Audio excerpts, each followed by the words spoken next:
है कि बोकारो में एक व्यक्ति की मौत होती है, भूख से मौत होती है और 6 महीने के बाद उनके 2 बच्चों की भी मौत हो जाती है। इस मामले को लेकर झालसा ने माननीय न्यायालय में एक रिपोर्ट, ग्राउंड रिपोर्ट सौंपी है और ग्राउंड रिपोर्ट में ये बात कही गई है कि झारखंड में आदिवासी खासकर वो जो है से आदि मानव के जीवन व्यतीत कर रहे हैं। उनको मूलभूत सुविधाओं से वंचित रखा जा रहा है। सरकार की लाख कोशिशों के बावजूद भी उन्हें मूलभूत सुविधाएं जो होती हैं, जो भोजन की सुविधा होती है, जो पानी की सुविधा होती है, जो सड़क की सुविधा होती है, जो स्वास्थ्य की सुविधा होती है, इन जैसी सुविधाओं से वो वंचित हैं और सरकार के लाख प्रयास के बावजूद भी इनकी इन मूलभूत आवश्यकताओं में, ज़रूरतों में कोई भी सुधार नहीं हो पा रही है। हाईकोर्ट ने बहुत सख्त टिप्पणी की है इस पूरे प्रकरण में, क्योंकि झारखंड की स्थिति बहुत ही भयावह हो चुकी है। नीति आयोग का एक रिपोर्ट है जिसमें कहा गया है कि विकास के पैमाने पे हम 27वें पोजीशन पे हैं, यानी कि हमसे एक राज्य है बिहार, वही हमसे थोड़ा सा नीचे है, यानी कि हमारी स्थिति बद से बदतर है। गरीबी रेखा की बात किया जाए तो हमारे यहाँ पर एक 36% लोग जो है गरीबी रेखा से नीचे जी रहे हैं, जबकि राष्ट्रीय औसत मात्र 21% है।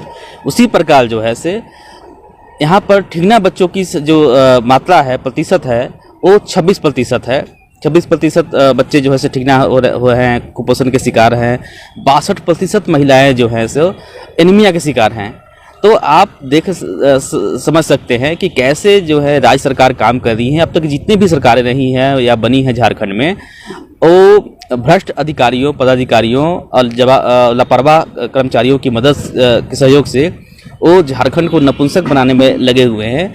और कोर्ट जो संज्ञान ली है कि मूलभूत आवश्यकताओं से वंचित, एकदम जिनीन संज्ञान है और कोर्ट को चाहिए, मैं तो माननीय न्यायालय से निवेदन करूंगा कि बहुत सख्ती बरतें, क्योंकि जब यहाँ से हजारों करोड़ रुपए गांव के विकास के लिए गांव में जा रहा है तो विकास क्यों नहीं हो रहा? उज्ज्वला योजना का लाभ नहीं मिल रहा है लोगों को। लकड़ी चुन कर लोग आदिवासी या फिर मूलवासी जो है से खाना बना रहे हैं, वो जंगली फल के ऊपर निर्भर हैं, वो पेड़ की टहनियों पर रहने के लिए निर्भर है। ये झालसा की रिपोर्ट है, मैं नहीं बोल रहा हूँ।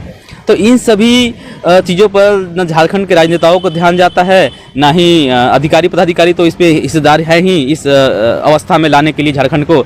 तो मुझे लगता है कोर्ट को बहुत ही सख्ती से पेश आना चाहिए और जो भी जवाबदेह लोग हैं, चाहे वो अधिकारी हों, पदाधिकारी हों, राजनेता हों, जो भी इन्वॉल्व हैं इस प्रकरण में, कड़ी से कड़ी कार्रवाई उन पर होनी चाहिए।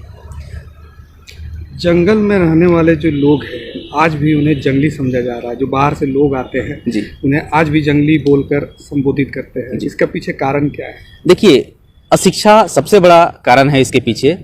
और आपका जो ग्राउंड रिपोर्ट है, आपने जो मुझे वीडियो दिखाया, आपने जो रिपोर्टिंग की जाकर इस पूरे प्रकरण के होने के बाद, झालसा का रिपोर्ट आने के बाद कि कुछ इलाकों में, झारखंड के अधिकतर इलाकों में मूलभूत सुविधाएं, यानी कि आप जा रहे होंगे तो आपको समझ में आ रहा होगा कि अगर जो मुख्य जो सड़क है उससे अगर आप कटते हैं तो वहाँ पर जाने के लिए टूटा फूटा, बरसात में तो हालात ख़राब हैं वहाँ पर पहुँचने के लिए।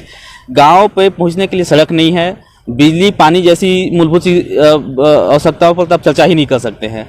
तो जहाँ पर लोग आज की 21वीं सदी में भी पानी और बिजली और भोजन जैसी ज़रूरत मूलभूत चीज़ों से वंचित हो, तो उस आदमी को आप जंगल ही नहीं बोल सकते हैं। अब अगर कोई बाहरी लोग अगर जंगली बोलता है तो ये जो है हमारे स्वाभिमान को ठेस पहुंचाने वाली बात नहीं है।